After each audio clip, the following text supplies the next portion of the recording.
17 people have died in a tragic incident in Amritsar's Majitha area today. Apparently, they had consumed spurious liquor, which led to their death. I'm Ruchika M. Khanna, and in today's episode of Decode Punjab, I'm joined by my colleague, Mr. Sanjeev Baryana, as we bring to you the latest on this front. Sanjeev ji ਅੱਜ ਇਹ ਜਿਹੜਾ ਉੱਥੇ tragedy ਹੋਈ ਆ ਮਜੀਠੇ area 'ਚ ਇਹ ਕੀ ਹੈਗੀ ਆ ਬੇਸਿਕਲੀ ਜੀ ਜਿਹਨੂੰ ਇਲਿਸਿਟ ਸਪੂਰੀਅਸ ਲਿਕਰ ਕਹਿੰਦੇ ਬੇਸਿਕਲੀ ਤੇ ਉਹ ਪ੍ਰੋਬਲਮ ਹੈਗੀ ਹੈ ਜਿਹੜੀ ਕਿ ਸ਼ਰਾਬ ਦੇ ਵਿੱਚ ਮੀਥਾਨੋਲ ਮਿਕਸ ਕਰਕੇ ਹੁੰਦੀ ਉਹ ਸਸਤੀ ਹੋਣ ਕਰਕੇ ਉਹਨੂੰ ਇਹਦੇ ਵਿੱਚ ਮਿਲਾ ਦਿੱਤਾ ਜਾਂਦਾ ਹੈ। ਇਹ ਜਿਹੜੀ ਟ੍ਰੈਜਡੀ ਹੈ ਇਹ ਪੰਗਾਲੀ ਮਰਾੜੀ ਕਲਾਂ ਥਿਓਵਾਲ ਪਿੰਡ ਵਿੱਚ ਹੋਈ। ਕੇਸ ਤੇ ਜੀ ਸੋਮਵਾਰ ਸਵੇਰੇ ਆ ਗਏ ਸੀ, ਲੋਕਾਂ ਦੀ ਮੌਤ ਵੀ ਹੋ ਗਈ ਸੀ, ਪਰ ਲੋਕਾਂ ਨੇ ਕਿਸੇ ਨੂੰ ਦੱਸਿਆ ਨਹੀਂ ਤੇ ਵੈਸੇ ਹੀ ਉਹਨਾਂ ਨੇ ਡਿਸਪੋਜ਼ ਕਰ ਦਿੱਤੇ ਸੀਗੇ। ਪਰ ਹੁਣ ਜਦੋਂ ਰੌਲਾ ਪੈ ਗਿਆ ਤਾਂ ਕਰਕੇ ਇਹ ਗੱਲ ਲੋਕਾਂ ਦੇ ਸਾਹਮਣੇ ਆਈ ਹੈ ਤੇ ਸਰਕਾਰ ਵੱਲੋਂ ਸਾਹਿਬ ਸਿੰਘ ਤੇ ਪਰਮਜੀਤ ਸਿੰਘ ਦੋ ਬੰਦੇ ਜਿਹੜੇ ਮੇਨ ਉਹਨਾਂ ਨੂੰ ਇਸ ਲਈ ਪਕੜਿਆ ਗਿਆ ਹੈਗਾ।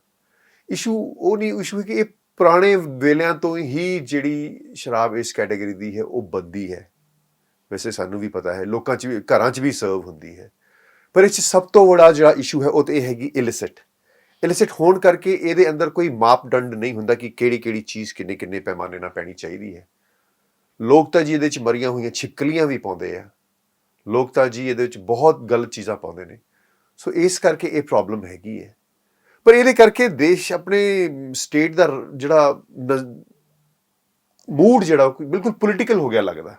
ਬਹੁਤ ਸਾਰੀ ਪੋਲਿਟਿਕਸ ਖੇਲੀ ਜਾ ਰਹੀ ਹੈ।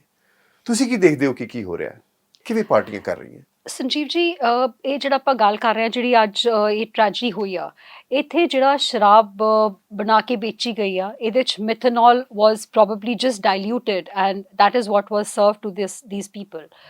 ਇਹਦੇ ਪਿੱਛੇ ਨਾ ਕਾਰਨ ਜਿਹੜਾ ਹੈਗਾ ਉਹ ਇੱਕ ਮੰਨਿਆ ਜਾ ਰਿਹਾ ਕਿ ਉੱਥੇ ਅੰਮ੍ਰਿਤਸਰ ਇਲਾਕੇ ਵਿੱਚ ਜਦੋਂ ਤੋਂ ਇਸ ਸਾਲ ਦੀ ਲਿਕਰ ਵੈਂਡਸ ਦੀ ਆਕਸ਼ਨ ਹੋਈ ਆ ਉੱਥੇ ਇੱਕ ਬਹੁਤ ਕੰਪੀਟੀਟਿਵ ਜਿਹਾ ਲਿਕਰ ਪ੍ਰਾਈਸ ਵਾਰ ਚੱਲ ਪਿਆ। ਉਹਦੇ 'ਚ ਉਹ ਹੋਇਆ ਜੀ ਕਿ 12 ਗਰੁੱਪ ਨੇ ਜਿਹੜੇ ਅੰਮ੍ਰਿਤਸਰ ਡਿਸਟ੍ਰਿਕਟ ਦੇ ਨੇ, ਉਹਨਾਂ 'ਚੋਂ 8 ਗਰੁੱਪ ਇੱਕ ਬੰਦੇ ਨੇ ਲੈ ਲਏ ਤੇ 4 ਗਰੁੱਪ ਦੂਜੇ ਬੰਦੇ ਨੇ ਲੈ ਰਹੇ। ਲਿਕਰ ਦੀ ਜਦੋਂ ਪ੍ਰਾਈਸਿੰਗ ਹੁੰਦੀ ਆ, ਸ਼ਰਾਬ ਦੀ ਪ੍ਰਾਈਸਿੰਗ ਹੁੰਦੀ ਆ ਤਾਂ ਇਹ ਕਿਹਾ ਜਾਂਦਾ ਵੀ ਮਿਨੀਮਮ ਸਪੋਰਟ ਪ੍ਰਾਈਸ ਤੇ ਲਿਕਰ ਵੇਚ ਮਿਨੀਮਮ ਰੀਟੇਲ ਪ੍ਰਾਈਸ ਤੇ it's called minimum retail price ਤੇ ਲਿਕਰ ਵੇਚੀ ਜਾਊਗੀ। ਸਰ ਜਿਹੜਾ ਇੱਕ ਗਰੁੱਪ ਸੀਗਾ ਉਹ ਮਿਨੀਮਮ ਰੀਟੇਲ ਪ੍ਰਾਈਸ ਤੇ ਵੇਚ ਰਿਹਾ ਸੀਗਾ। ਜਿਹੜਾ ਦੂਜਾ ਗਰੁੱਪ ਸੀ ਉਹਨਾਂ ਕੋਲ 8 ਲਿਕਰ ਗਰੁੱਪਸ ਨੇ। ਗਰੁੱਪ ਇਹਨਾਂ ਦੀ ਬੇਸਿਕਲੀ ਲਾਇਸੈਂਸਿੰਗ ਯੂਨਿਟ ਨੂੰ ਕਿਹਾ ਜਾਂਦਾ ਹੈ ਤੇ ਉਹਨਾਂ ਕੋਲ 8 ਗਰੁੱਪ ਸੀਗੇ। ਜਿਹੜੇ 8 ਗਰੁੱਪ ਵਾਲੇ ਸੀਗੇ ਉਹਨਾਂ ਨੂੰ ਤਕਲੀਫ ਹੋ ਰਹੀ ਸੀ ਵੀ ਇਹ ਘੱਟ ਰੇਟ 'ਚ ਵੇਚ ਰਿਹਾ ਤੇ ਸਾਡੇ ਪ੍ਰੋਫਿਟ ਘੱਟ ਹੋ ਰਹੇ ਨੇ। ਗੱਲ ਤਾਂ ਇਹ ਵੀ ਸਾਹਮਣੇ ਆ ਰਹੀ ਹੈ ਵੀ ਸ਼ਾਇਦ ਕੁਝ ਅਫਸਰਸ਼ਾਹੀ ਦੀ ਵੀ ਇੰਟਰਵੈਂਸ਼ਨ ਇਸ ਗੱਲ 'ਚ ਹੋਈ ਤੇ ਉਹਨੂੰ ਕਿਹਾ ਗਿਆ। ਇਹ ਇੱਕ ਅਲੱਗ ਲਿਕਰ ਵਾਰ ਹੋ ਗਿਆ। ਪਰ ਗੱਲ ਇਹ ਹੈਗੀ ਹੈ ਵੀ ਜਦੋਂ ਇਸ ਤਰ੍ਹਾਂ ਦੇ ਪ੍ਰਾਈਸ ਵਾਰਸ ਹੁੰਦੇ ਨੇ ਤਾਂ ਲੋਕੀ ਕੀ ਕਰਦੇ ਨੇ, they go for the cheaper alternatives. Correct. ਤੇ ਟ੍ਰੈਜਡੀ ਦੀ ਗੱਲ ਇਹ ਹੈਗੀ ਹੈ ਕਿ ਉਸ ਵੇਲੇ ਹੋ ਰਿਹਾ ਜਦੋਂ ਸਰਕਾਰ ਆਪਣਾ ਇੱਕ ਮੁਹਿੰਮ ਚਲਾ ਰਹੀ ਹੈ ਨਸ਼ਿਆਂ ਵਿਰੁੱਧ। ਉਸ ਮੁਹਿੰਮ ਦੇ ਅੰਦਰ ਇਸ ਤਰ੍ਹਾਂ ਦੀ ਐਡਿਕਸ਼ਨ ਤੋਂ ਡੈਥ ਹੋਣਾ, it is very sad, very unfortunate indeed. So Sanjeev ji ਅੱਜ ਸੀਐਮ ਮਾਨ ਤਾਂ ਉੱਥੇ ਹੁਣੇ ਜਾ ਕਰ ਆਏ ਨੇ ਤੇ ਉਹਨਾਂ ਨੇ ਆਪਣੀ ਇੱਕ ਸਟੇਟਮੈਂਟ ਜੋ ਵੀ ਉਹਨਾਂ ਨੇ ਦੇਣੀ ਸੀ ਉਹਨਾਂ ਨੇ ਇਹ ਵੀ ਕਿਹਾ ਹੈਗਾ ਵੀ ਇੱਥੇ ਹੀ has cast aspersions on certain politicians being involved in this whole tragic smuggling of illicit liquor. So but what is the politics that is being played out? ਤੁਹਾਨੂੰ ਕੋਈ ਇਨਫੋਰਮੇਸ਼ਨ ਹੈਗੀ ਹੈ ਬਾਕੀ ਪੋਲੀਟੀਕਲ ਪਾਰਟੀਆਂ ਕੀ ਪੋਲਿਟਿਕਸ ਕਰ ਰਹੀਆਂ ਨੇ ਇਸ ਤੇ? ਜੀ ਸਭ ਤੋਂ ਵੱਡਾ ਬਿਆਨ ਤੇ ਸੁਨੀਲ ਜਾਖੜ ਜੀ ਦੇ ਰਹੇ ਨੇ, ਜਿਨ੍ਹਾਂ ਨੇ ਕਿ ਸਿੱਧਾ ਨਾਮ ਮਨੀਸ਼ ਸਿਸੋਦੀਆ ਤੇ ਕੇਜਰੀਵਾਲ ਦਾ ਹੀ ਲਿਆ।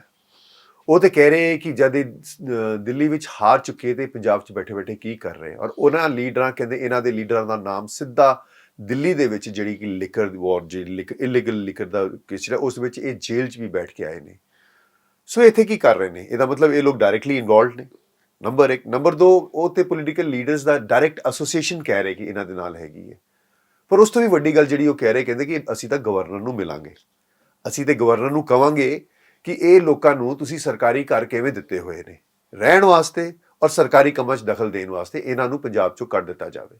ਇਸ ਤੋਂ ਪਹਿਲਾਂ ਵਿਕਰਮ ਮਜੀਠੀਆ ਜੀ ਸਵੇਰੇ ਹੀ ਉਹਨਾਂ ਨੇ ਬਹੁਤ ਸਟਰੋਂਗ ਰਿਐਕਸ਼ਨ ਦਿੱਤਾ ਸੀ। ਉਹਨਾਂ ਨੇ ਬਿਲਕੁਲ ਸਰਕਾਰ ਨੂੰ ਕਿਹਾ ਸੀਗਾ ਕਿ ਨਿਖੱਦ ਹੈ ਔਰ ਬਲਕਿ ਇਨਵੋਲਵਡ ਹੈਗੀ, ਉਹ ਤਾਂ ਜਿਵੇਂ ਅੱਖਾਂ ਮੀਚ ਕੇ ਤਾਂ ਬੈਠ ਨਹੀਂ ਸਕਦੇ, ਕਿਸੇ ਦੀ ਅੱਖਾਂ ਮੀਚੀ ਹੋਈ ਇਹ ਕੰਮ ਹੋ ਨਹੀਂ ਸਕਦਾ ਕਿਸੇ ਦੀ ਇਨਵੋਲਵਮੈਂਟ ਤੋਂ ਬਿਨਾਂ। ਸੋ ਉਹਨਾਂ ਨੇ ਵੀ ਬਹੁਤ ਸਟ੍ਰਿਕਟ ਐਕਸ਼ਨ ਡਿਮਾਂਡ ਕੀਤਾ ਹੈ ਤੇ ਕਾਂਗਰਸ ਦੇ ਪ੍ਰਤਾਪ ਸਿੰਘ ਬਾਜਵਾ ਨੇ ਵੀ ਕਿਹਾ ਹੈਗਾ ਕਿ ਸਰਕਾਰ ਨੂੰ ਇਹਦੇ ਤੇ ਕੋਈ ਸਟ੍ਰਿਕਟ ਐਕਸ਼ਨ ਲੈਣਾ ਚਾਹੀਦਾ ਹੈਗਾ। ਰੁਚਿਕਾ ਜੀ, ਇਹ ਤੇ ਕਹਿਣ ਵਾਲੀਆਂ ਗੱਲਾਂ ਜਿਹੜੀ ਕਿ ਸਾਰੀ ਪਾਰਟੀਆਂ ਵਾਲੇ ਖੁੱਲ ਕੇ ਕਹਿ ਰਹੇ ਨੇ, ਪਰ behind the scenes Ki politics ਚੱਲ ਰਹੀ ਹੈ ਇਹਦੇ ਤੇ? ਤੁਸੀਂ ਕੀ ਦੇਖਦੇ ਹੋ ਕਿ ਕੀ ਰਾਜਨੀਤੀ ਖੇਲੀ ਜਾ ਰਹੀ ਹੈ? ਸੰਜੀਵ ਜੀ, ਰਾਜਨੀਤੀ ਤਾਂ ਹਰ ਇੱਕ ਇਸ਼ੂ ਤੇ ਪੰਜਾਬ 'ਚ ਅਨਫੋਰਚੂਨੇਟਲੀ ਹਰ ਇੱਕ ਇਸ਼ੂ ਤੇ ਖੇਡੀ ਜਾਂਦੀ ਆ, ਤੇ ਜਦੋਂ ਇਹੋ ਜਿਹੀ ਕੋਈ ਵੱਡੀ ਟ੍ਰੈਜਡੀ ਹੋ ਜਾਵੇ ਤਾਂ ਫਿਰ ਹੋਰ ਵੀ ਖੇਡੀ ਜਾਂਦੀ ਆ। ਆਪਾਂ ਦੇਖਿਆ ਵੀ ਲਾਸਟ ਈਅਰ ਸੰਗਰੂਰ ਵਿੱਚ ਟ੍ਰੈਜਡੀ ਹੋਈ, ਉੱਥੇ ਵੀ 20 ਲੋਕੀ ਮਰ ਗਏ ਸੀ ਕਿਉਂਕਿ ਉਹ ਸੀਐਮ ਦੀ ਹੋਮ ਡਿਸਟ੍ਰਿਕਟ ਹੈਗੀ ਆ, ਉਸ ਤੇ ਵੀ ਉੱਥੇ ਪੋਲਿਟਿਕਸ ਖੇਡੀ ਗਈ। ਇਸ ਤੋਂ ਪਹਿਲਾਂ ਤੁਹਾਨੂੰ ਯਾਦ ਹੋਏਗਾ 2020 ਵਿੱਚ ਅੰਮ੍ਰਿਤਸਰ ਤਰਨਤਾਰਨ 'ਚ ਇੱਕ ਇੰਸੀਡੈਂਟ ਹੋਇਆ ਸੀ, 123 ਲੋਕੀ ਮਰ ਗਏ ਸੀ ਇਲਿਸਿਟ ਸ਼ਰਾਬ ਪੀ ਕੇ, ਤੇ ਉੱਥੇ ਵੀ ਪੋਲਿਟਿਕਸ ਕਾਫੀ ਖੇਡੀ ਗਈ। ਬਟ ਅੱਜ ਜਿਹੜਾ ਸੀਐਮ ਭਗਵੰਤ ਮਾਨ ਜਦੋਂ ਇੱਥੇ ਗਏ ਨੇ ਇਹਨਾਂ ਪਿੰਡਾਂ 'ਚ ਜਿੱਥੇ ਡੈਥਸ ਹੋਈਆਂ ਨੇ ਤੇ ਲੋਕਾਂ ਨੂੰ ਮਿਲੇ ਨੇ, ਉਹਨਾਂ ਨੇ ਇੱਕ ਬੜੀ ਇੰਟਰਸਟਿੰਗ ਗੱਲ ਕਹੀ। ਉਹਨਾਂ ਨੇ ਇਹ ਕਿਹਾ ਵੀ ਇੱਥੇ ਅਫਸਰਸ਼ਾਹੀ, ਪੁਲਿਸ ਵਾਲੇ ਤੇ ਪੋਲੀਟੀਸ਼ੀਅਨਸ ਤਿੰਨੋਂ ਇਨਵੋਲਵ ਨੇ।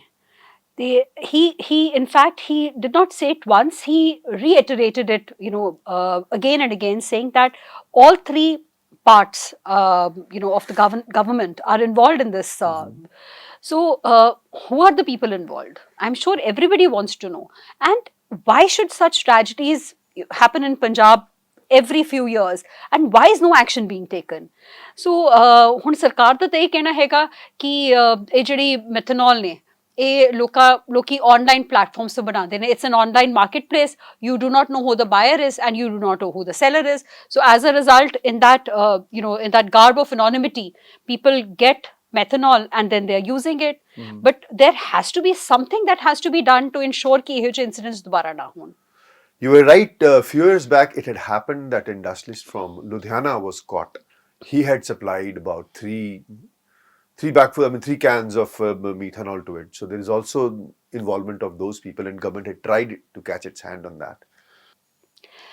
Sanjeev ji, from the point of law, I'd like to ask you, what should be done, in such cases where people who are involved in causing so much of death and destruction by, supplying this illicit liquor? If I remember correctly, in 2021, this was right after the Amritsar Hoosh tragedy where 123 people had died. The Punjab cabinet, the then cabinet, had passed a decision saying that we'll award death penalty to people involved. What happened to it?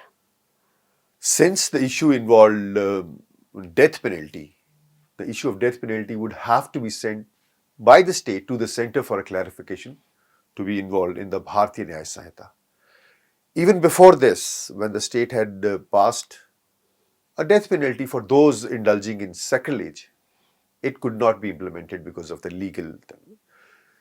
But the state, besides, since it's not been passed, the state, according to the law Punjab Excise Act of 1917, has punishment varying 3 to 5 years for those indulging in this trade. And the people who are involved in a bigger thing, in tragedy, which could lead to tragedies like death, those people are bound to serve life sentences. This is what the act says as of now. So this is one of the big reasons, not reasons, but a real reality of that those involved in this trade are often let out in the open again, or they come out back and they're back to the same things. Thank you, Sanjeev. Thank you, viewers, for watching this episode of Decode Punjab. Please continue to read your favorite newspaper, which is the Tribune. Do watch us on all our social media handles across X, on Instagram and on Facebook. Do subscribe to the Tribune YouTube channel. Thank you.